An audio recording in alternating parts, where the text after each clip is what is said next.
The First World War was a global war, a worldwide armed conflict that took place primarily in Europe from July 28, 1914 to November 11, 1918.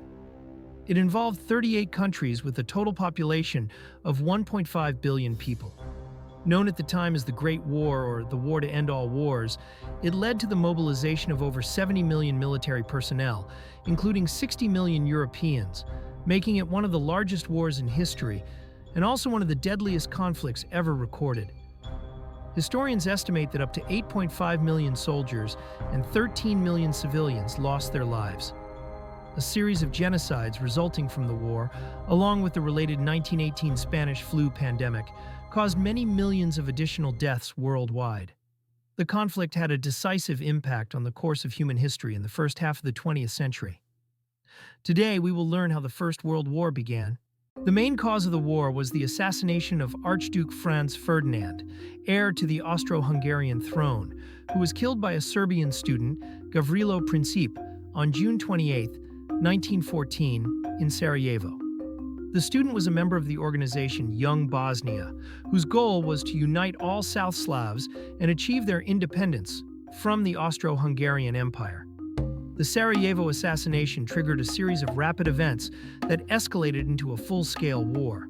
On July 23, the Austro-Hungarian Empire accused Serbian officials of being behind the assassination and demanded that the Kingdom of Serbia punish those involved and allow Austro-Hungarian police to operate within its territory.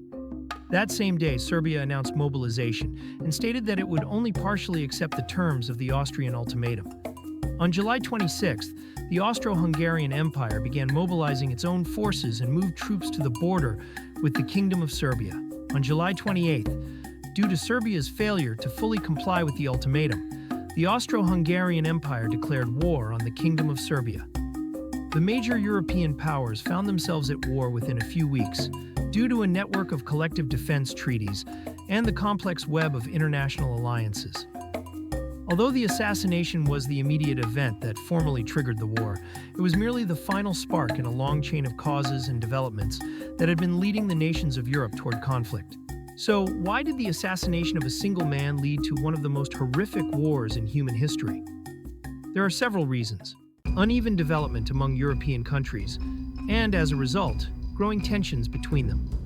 The United Kingdom and the French Republic for various reasons, such as the early end of feudal centralization, the development of capitalism, and the acquisition of vast colonies, had long held leading positions in Europe in terms of economic and political power. However, after the emergence of a new state on the map, the German Empire, which sought to gain its own place in the sun, a struggle for dominance in Europe began. By the early 20th century, France and Britain were falling behind Germany's rapid development. The German Empire lacked living space and demanded a redrawing of borders and redistribution of colonies.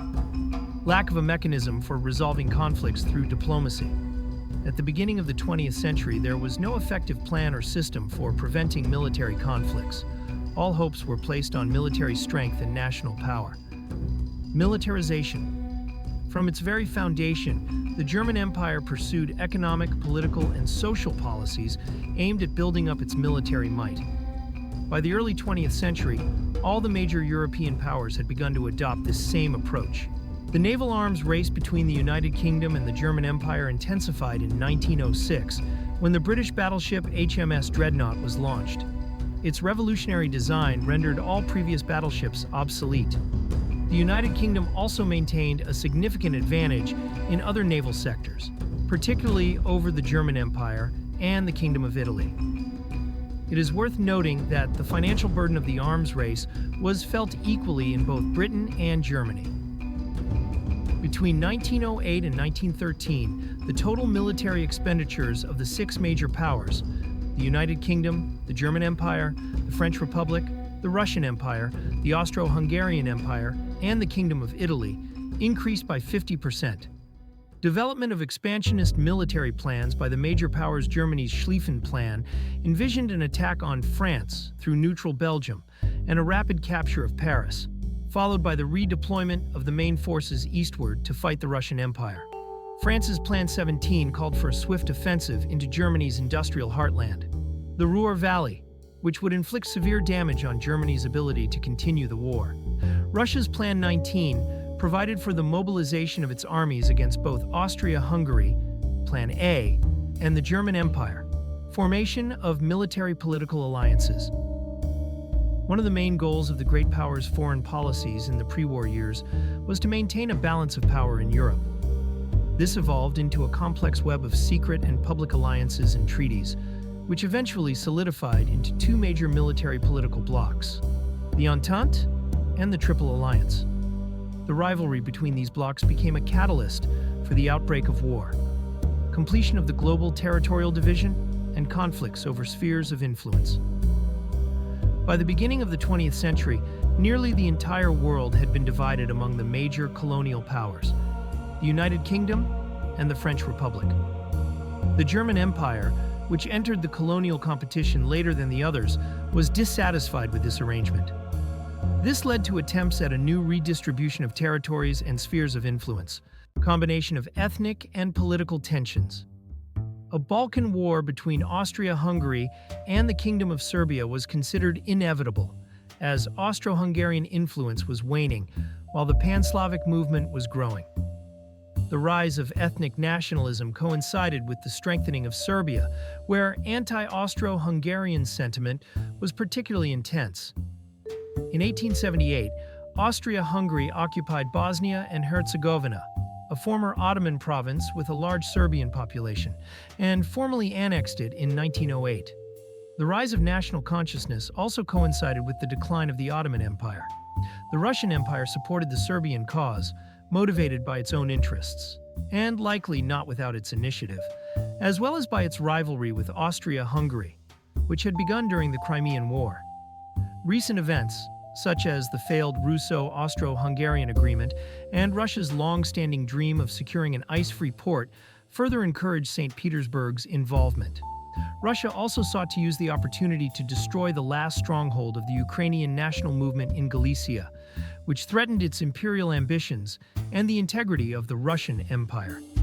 The anti-Ukrainian Russian press promoted the idea that the empire could not eliminate Ukrainian separatism and the Mazepa menace within its borders, as long as there remained a source of Ukrainian identity beyond them, one that continually inspired national resistance among Ukrainians within the empire and endangered the goals of Russian chauvinism.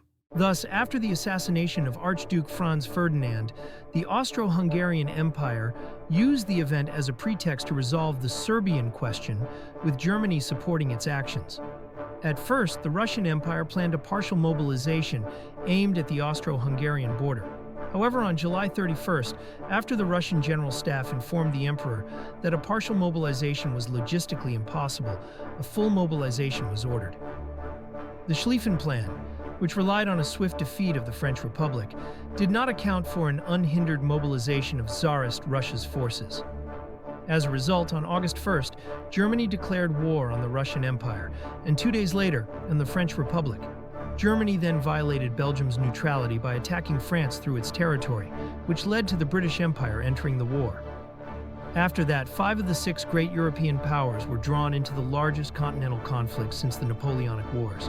Germany's strategy in the two-front war against France and Tsarist Russia was to quickly concentrate the majority of its army in the west, defeat France within 6 weeks, and then transfer its forces eastward before Russia could complete full mobilization.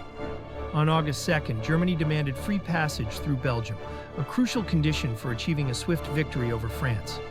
When Belgium refused, German troops invaded on August 3rd, and on the same day, Germany declared war on France.